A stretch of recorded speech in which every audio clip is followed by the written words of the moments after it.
Well, the New York Knicks decide to drop another game.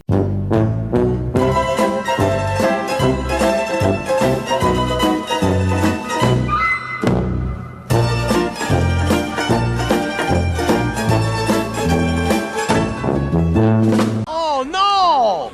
We suck again!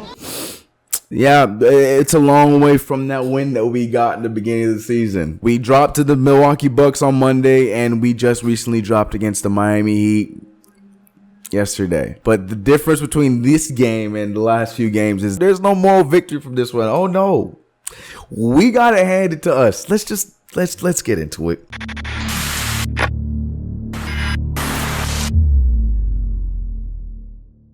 What's good, CK Crew? It's your boy CK2K here, and welcome back to another video. I missed y'all. Monday, you guys might have realized Tuesday, you guys might have realized I did not release a video for the Monday game. That's because I was on the show with Knicks Fan TV. If you guys haven't seen it, go check it out right now. It was a fun recap of the game against the Milwaukee Bucks. I decided to do that rather than make a video because, you know, we lost and there wasn't many talking points besides a few things like, you know, Damian Dotson looked good. We finally saw Mario Hezonja show up and he didn't come back since. But yeah, appreciate Knicks Fan TV and Nigga Time Show to invite me onto their post-game show. It was dope. A lot of you guys were there. If you guys weren't, hopefully you guys go check out their channels and show them some love. Now let's get into last night's game against Miami. Real quick, New York Knicks dropped their new city jersey design. I put it on the Instagram. If you guys aren't following me on the Instagram, go follow it _CK2K, just like the Twitter. Go follow the socials. Yeah, I dropped it on there. The new designs, I personally like them. A lot of people are thinking they're black. I'm pretty sure they're a dark navy blue. I think they're going that route again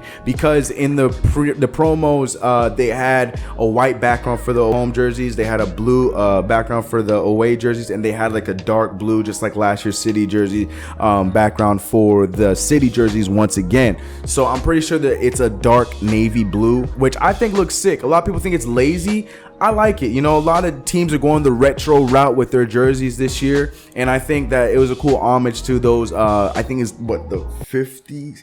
Oh boy, I don't recall what exact year wore these jerseys, the white with the same trim, but they updated a little bit and they look like this. I'm a fan of them. I like them, but I want to know what you guys think in the comments below. Where do they stand compared to last year's city jerseys? I like last year's by a little smidge because I love the homage that they were paying to NYPD and the NYFD. So I thought that was a really cool thing that they did last year.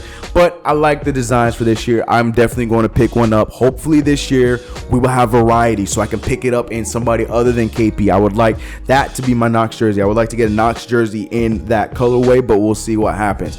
Enough about the jerseys. Let me know what you guys' thoughts are in the comments below. Last night against Miami, I'm gonna be real with you. This is gonna be a short video because there's not much to say. We got smacked. I mean, probably some of the biggest takeaways was Damian Dotson, who had a fantastic game. 20 points, 8 for 14 shooting, 10 boards. It looked a lot like his game towards the end of last season, and it's turning out to be that is the kind of player that he is, and he's showing it. So hopefully this will create more minutes for him in the long run, as we've been saying the entire time. A lot of us with the hashtag free dot protests that we've been putting up. We saw a little bit of Mitchell Robinson, who got about 4 points, 3 boards, and a block. I liked how he looked out there. I thought this whole time the reason why we haven't been playing is because of the ankle injury, but when we had him play garbage time, that made me believe that wasn't the case. For whatever reason, the coaching staff lost faith in him. I don't know. He looked really efficient in the minutes he played, so I don't know why he's not playing when we're actually in the games. I don't know what the thought process is with that, but I'm hoping that after last night we're going to see some more of them, because let's be real, Cantor, who finally had his first non-double-double of the season, didn't look the greatest. And let's be also real, for the past few games he has not looked the greatest on defense. There was even a period where he got yelled at by Tim Hardaway Jr., who, yes, it was a nice move as a leader. It was cool to see, but at the same time, should not have gotten beat that bad to the point where he needed help like that. So he's in the wrong and in the right in that situation, but at the same time, Cantor was supposed to slide down and help out. Anyways, there was just a lot of odds and ends with this game. Everybody was in the minus except for Mitch Robinson, who played, you know, when he was out there, the good stuff was happening, even though it was the end of the game. But across the board, it was just an ugly ugly game. Hazonia dropped 13 points, shooting what, 26% from the field. What was it exactly? 26.7% from the field. After having a breakout game like he had the night on Monday, you could tell tonight he was just forcing them up, and it was just not in stride and it did not look good. So I still can't completely join the Super Mario Club yet, because he had one good game and then he's going back into his old funk. Yes, he scored 13 points, excuse me, but it wasn't pretty, so I can't give him that. Frank Ntilikina was aggressive. Frank tonight shooting 3 for 7 from the field, had 9 points, 3 boards and 5 assists. So I mean, I have to address this. It's just so frustrating to read, because I know we're smarter than that as a Knicks fan group. I understand a lot of you guys really think that Dennis Smith Jr. is probably the guy, or the guy we should have got, and that Frank is a bust because he doesn't score points. That is not Frank's role. It's not going to be Frank's role when KP's healthy, and it's not going to be Frank's role in the long run. Frank's role is to be a defensive point guard. He's supposed to be the guy that's going to move the ball, move the offense, which is what he does really well. There was so many periods in this game up until the third quarter when we just got demolished, when he took over the game and controlled the pace and controlled our offense the way a point guard is supposed to do it. That is his role. There were a few times that he made some beautiful passes. There's even one great setup he had for Lance Thomas where he wasn't even ready and he turned over the ball. And of course, they're making it look as if it was Frank's fault, but the reality situation was Lance got himself in a great position and was not expecting the pass from Frank Ntilikina. And there was not much else that Frank could have done in that position. And that happened all game Monday, where Frank was getting people wide open shots and they just weren't hitting them. He's doing the things that he's supposed to do, and I really hope, especially after this nightmare of a game, absolute nightmare of a game that Trey Burke had, that with this whole lineup change up, he ultimately goes to the, like he did in the third quarter, goes to the Frank Ntilikina, Tim Hardaway Jr., Damian Dotson, Inez Cantor, and Lance Thomas lineup, maybe even subbing out of Lance Thomas for somebody else. I know a lot of you guys want to see Vonleh start, but the reality of the situation is Vonleh cannot start. As much as I want him to start too, he can't start, because the minute we take Vonleh off the bench, unless they plan to play Mitchell Robinson, which I think they should be doing, we have no muscle off the bench, and we need that. Just imagine us taking him off the bench and then subbing in like a Lance Thomas with some of these lineups, and it's just it'll be a nightmare. So in the comments below, I've been asking everybody, I've been seeing a lot of people's opinions, and everybody has a different opinion on the starting lineup. Let me know in the comments below who you think our starting lineup should be against Golden State, but it definitely needs to change. It's hard to say, but when we took out these ball stoppers out of the game, the ISO dudes, and we had a flowing offense, I think the rotation I liked that I saw tonight was when we had Frank Ntilikina, Damian Dotson, Mario Hazonia, Noah Vonleh, and I can't remember if we had Trier in. The ball was fizzing around and it was looking good as it was moving around, and that's the kind of lineup we need, and that's the kind of play we need. We went from making that extra pass like in the first game to not doing that at all and just taking up some of the stupidest shots I've ever seen, and we saw that last night, unfortunately. People complain about Frank playing 30 to 32 minutes, talking about Frank's gonna play that much minute, he's gonna need to do more than scoring 6 to 5 points. Come on, like, we have to have more basketball sense than that. It's just so frustrating. That's not his role. It's not going to be his role. The most that I'm expecting from Frank is to see him in the 15 to 16 point range. But for him to do everything else that he does, like he has the boards, he has the assists. He didn't have many tonight, but he is a steals guy. He's a defensive stopper. And for anybody that's gonna come in my chat and talk about, oh, his defense is highly overrated, stop. Just stop. Watch the game and get back to me. Stop. I'm okay with him playing those high minutes because he has been doing stuff in those minutes. He makes great passes. He gets the ball to the right guys, and we just don't knock down the shots. It happened in Milwaukee, and it definitely happened again last night. But again, like you will, let me know in the comment section below how my Frank haters feel about Frank, and let me know in the comment section below if you guys agree.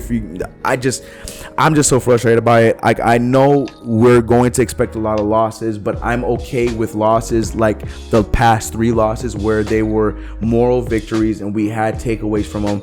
But I don't like losses like Miami's loss where we just looked trash third quarter to the end of the game. But speaking of comments, let's get to the favorite part of the video, the comments. of the video. Ooh, I can't wait to get to some of these comments. B Miller said, I think we should just let this young team grow together and don't go after big name free agents. Look, I've said this in past videos, and I'm gonna say it again. I agree. I love that we have a young nucleus that we can grow around and that we can continue to turn into a possible good team at some point. But for us to go over the hump, we do have to look at improving our team and bringing in guys that are going to help improve that team. Not saying that we have to focus on free agency where we make trades so we can get people. No, we have the money, we have the cap space, and we have the contracts to build a team around these young guys and improve on it. So like bringing a Kevin Durant that is going to help a Kevin Knox, and Kevin Knox can play alongside Kevin Durant just fine, and so on and so forth with some of these names. That's not going to take away from the youth movement and take away from the growth that this team is already seeing. There's a difference between, going for the old heads and trying to win now, or gradually integrating free agents that can play and help us win in the long run. So I think yes and no to your statement, B Miller. I see what you're saying, but we also do need to grow within free agency. Darcy Mahone, I love this comment because I wholeheartedly agree. I'm only reading this because I want to shed light on this beautiful comment. Darcy said, don't get me wrong, I'd be happy if we won these games, talking about the past games before Miami, but I think these close losses are for the best. Agreed.